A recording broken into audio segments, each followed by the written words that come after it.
has been much talk about the idea of ley lines and how ancient civilizations were aware of them and even built their monoliths or places of worship there, or go there to perform rituals, to celebrate, to gather, or perhaps inhabit the area. It's also been said that the roads that were built following the ley line were for safe traveling. However, the concept of ley lines is not widely accepted nowadays. Many have mixed feelings about it. I suppose to many, it's kind of hard to believe that such areas or places that are considered holy to some and esoteric to others exist in our physical reality. But what is it that draws people to these places, and do they really experience something supernatural there? I want to thank you all for following our channel, Metaphysical Awakening. I know our channel is small and we have no intention of it being, grand or famous or anything like that, but we like it to be like a go-to channel for anyone interested in these sort of topics. And I do my best to cover the basics of each material with my own metaphysical twist to them. But again, I'd like to remind you all that I'm looking at it from my own perspective. We all have our own perspectives out there, and they are all part of a whole. We have, something to share. What I like about what I'm doing is that, it comes natural to me in the sense that I always like to share and discuss any new insights I pick up. It would be wonderful to have a roundtable discussion on these matters, but to bounce off ideas. But for now, I'm sharing them on this sort of platform, but maybe one day we can sit around a table over coffee and have have these sorts of discussions. For now, I enjoy speaking and sharing my thoughts on these matters, and hope that this generates some meaningful conversations within your groups of friends and family members. These and other kinds of meaningful conversations can bridge the gap that we have among ourselves and help us consider life in a meaningful context rather than one built on superficial ideals. So thank you so much for taking the time to stop by our channel, Metaphysical Awakening.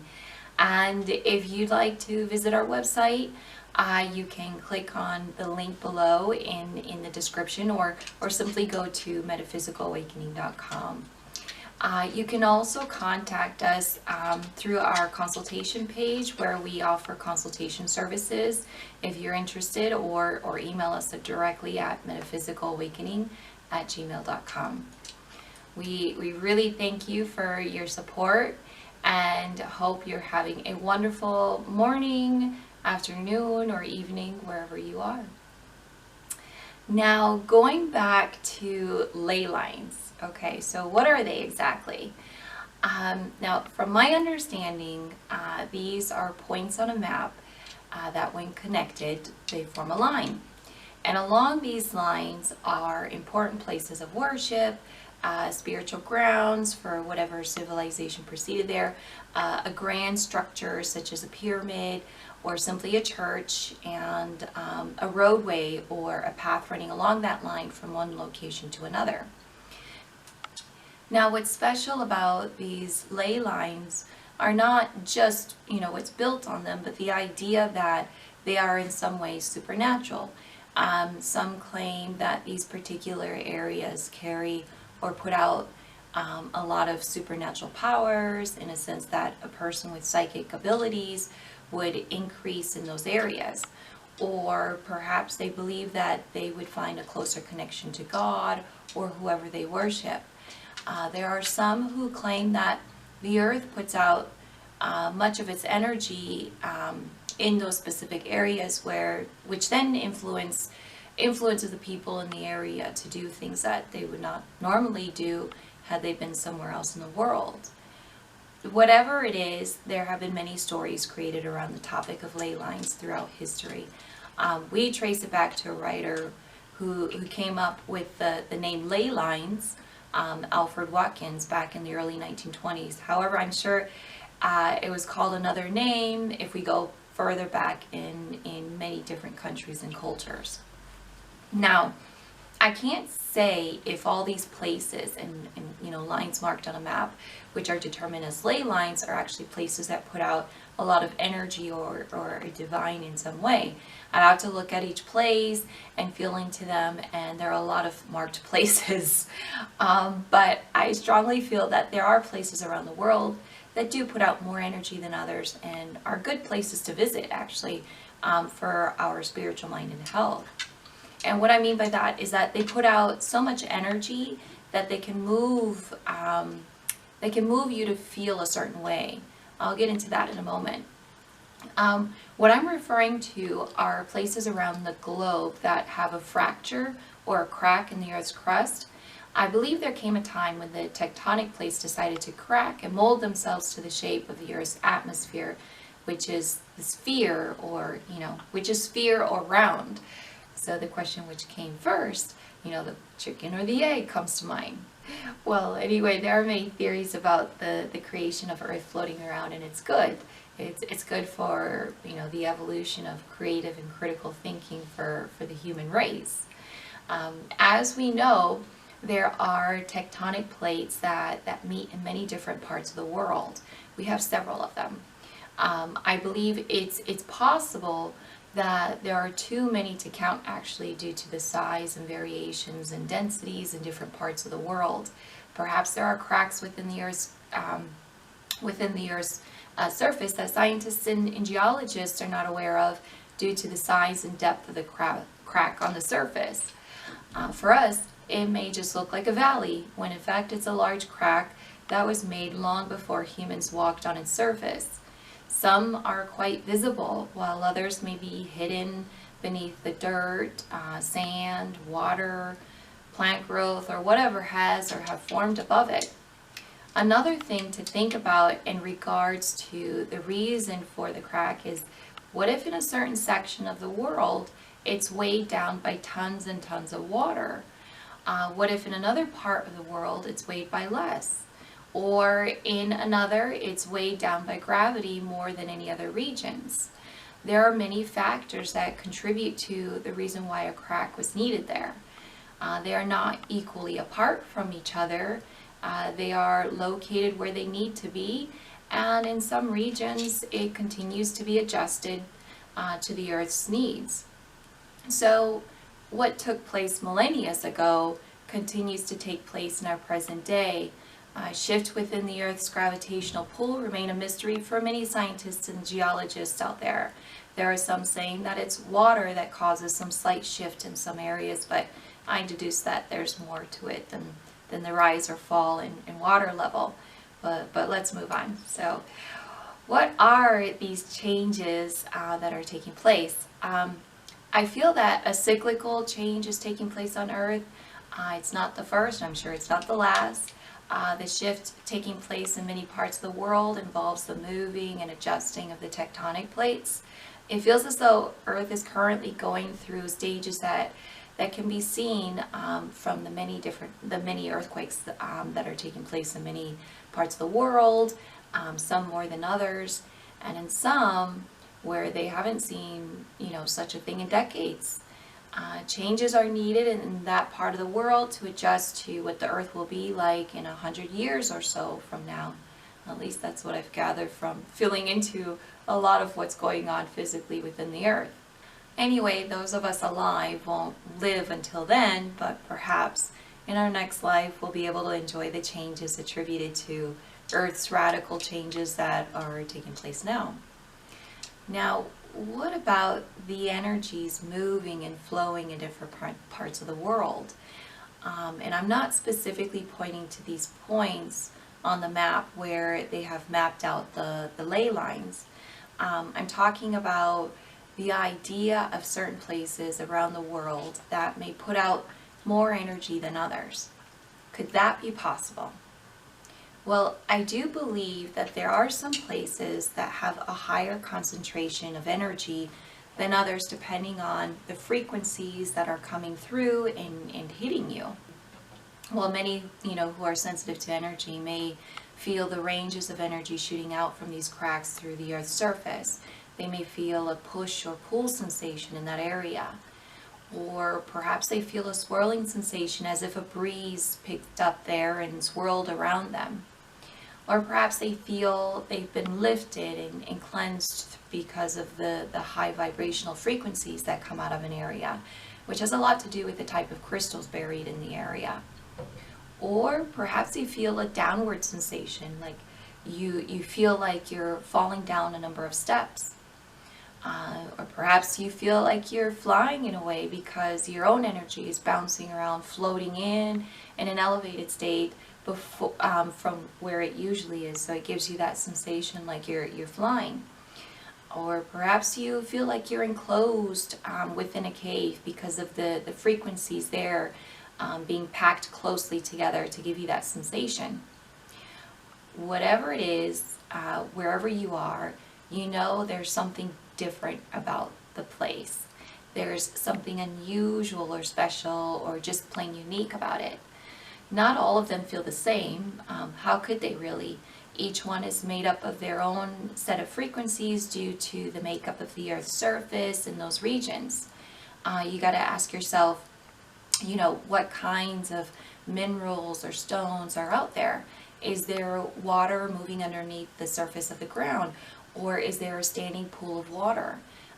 Is there any kind of mineral structures nearby, such as a volcano or a mountain, that would complement the frequencies in that area?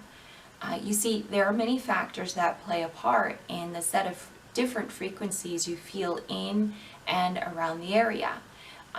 Imagine what it would feel like if it had groundwater running through there. Remember, water dowsing is used to detect water underneath most areas, especially where there's a current. So I believe water dowsing can read water current because of the energy it picks up from the running water underground. Water moving at a fast pace especially can, it can create a lot of energy in and around the area, making the surface of that area quite different from other areas where there isn't running water beneath the surface. The accumulation of energy built up by the water's current, can move the dowsing rod in such a way that it has a spinning-like motion. Energy is in and all around us. The air itself produces electricity if rubbed the right way. We can extract energy from everywhere pretty much with the exception of man-made inanimate objects. They're not made to produce energy, especially if not native to this planet. An example of a man-made inanimate material could be a lightning rod, for example. It can extract energy from lightning, but it doesn't create energy. It just carries that energy to the base or foundation where it can be stored. So with the exception of man-made inanimate objects, basically everything organic to this planet, made by this planet, produces energy, and this is what we've been coming to find out throughout the centuries. So going back to water dowsing, the rod spins due to the intense amount of energy being reflected from the water current moving under the ground. What can be done with the amount of energy is up to us, per se. We can collect or gather that energy to use it for other things, such as building a structure that collects water in that region. There can be ways to construct it without harming the environment and without plugging it into something to keep it working. A very similar concept to that idea is using, solar power to drive cars or warm up houses, or using a dial to tell time like they did centuries ago.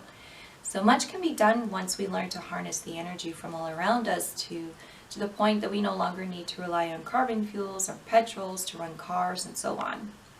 There are better ways of doing so through the power of natural energy from all around us.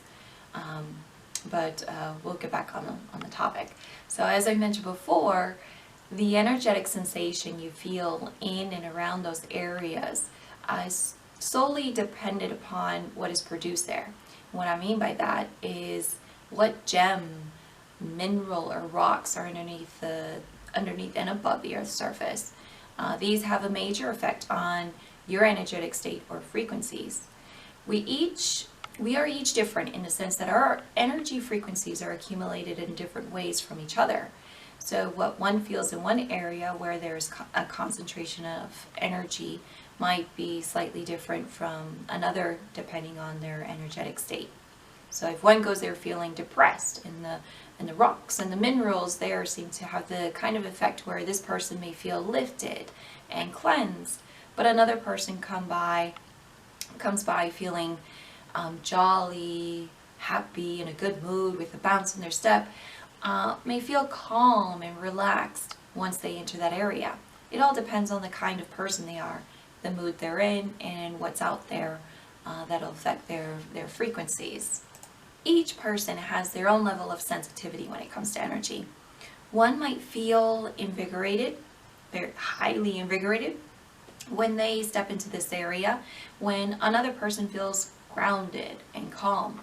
The grounded person most likely feels that way because of the sets of frequencies they're made up of, whereas another person who's perky and vivacious may be, in a sense, calmed down by those surrounding frequencies and be at the same level as the grounded person. You might find this shocking, but there are frequencies out there that are strong enough to calm even the mightiest, most hyper person down. That's how strong the Earth's frequencies are. They calm people, they can calm a whole population of people in that area. No matter how sensitive you are to feeling energy frequencies, it doesn't matter. They are working on you, and you will feel the effects from them in one way or another. I'm not talking about, the physical sensations such as a tingling feeling or a sudden movement of energy you feel within you and around you. I'm talking about your mood, for example. Your mood will change along with how relaxed your body will feel, or the invigoration you feel depending on the frequencies in that area. Whatever you feel, the impact is real.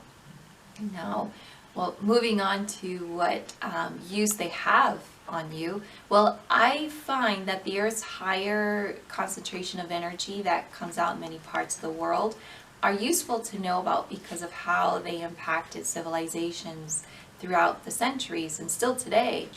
Have you noticed how in one area or region, the people and perhaps the animals too tend to migrate quite often? I mean, more than a typical population in another area. Or perhaps how in another region the people tend to be quite mellow. Or perhaps how in another the people tend to be quite, like hard workers and believe so much in the importance of hard working that their reputation is based on that. Or how a group of people or population in another area tend to be slower or lazier than another region. Okay, I shouldn't say that, but maybe it's better to say that their pace of life is slower than most.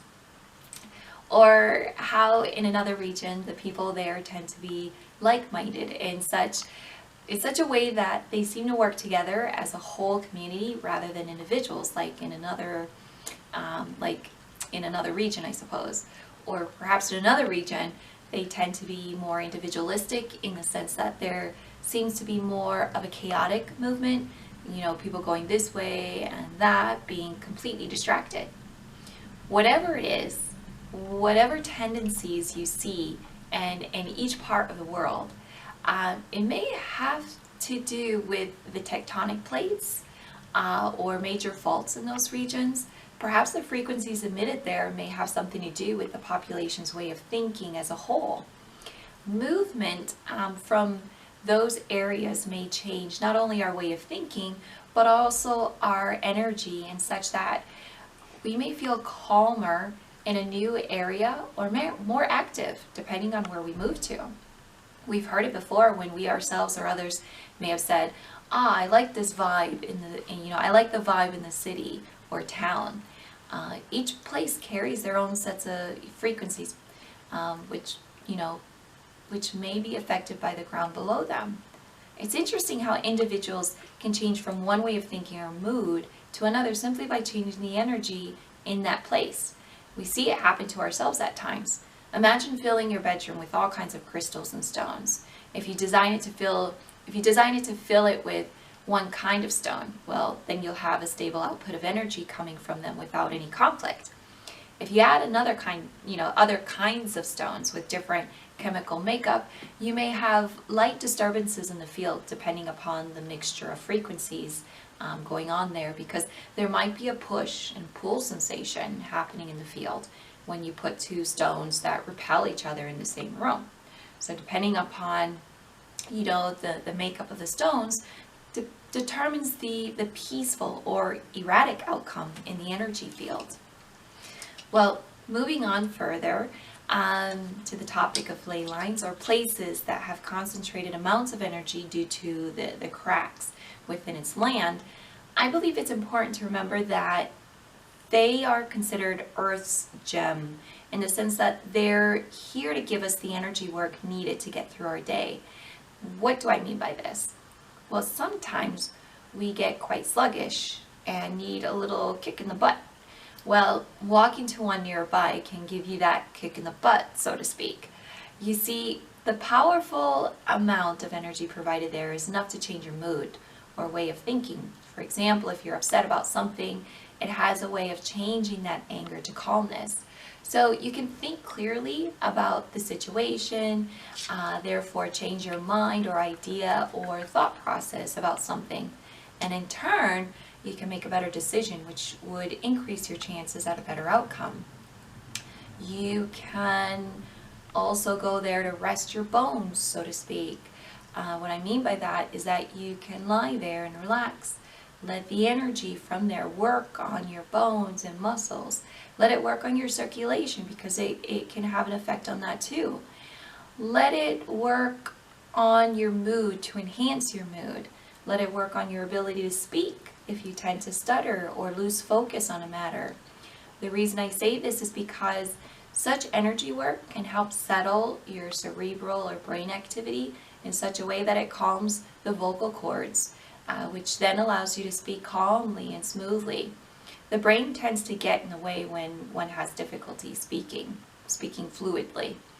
The words don't quite glide off their tongue the way it should, and out of frustration it could get worse. Why not calm the mind first and see how well the words glide off the tongue? Another thing is that there's probably one near you. For most people, it doesn't mean driving for miles to get access to one. It can be quite close. Have a look at a map online for a fault line or fractures nearest you and check it out. Check out what mines or caves are nearby to see what kinds of minerals are there, and check out, whether there are mountains, hills, valleys, volcanoes, sands, running water or lakes nearby.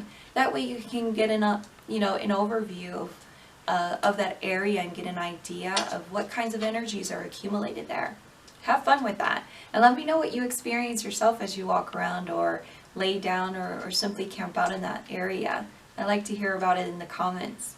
I would especially like to hear what you learned about the area, such as its history of nomadic dwellers, civilizations built upon that area, population of people who have come and gone, and more. I think that's important when considering what kind of energy is there and what kind of impact it had on the lives of people in that area for generations. That would be very interesting to see.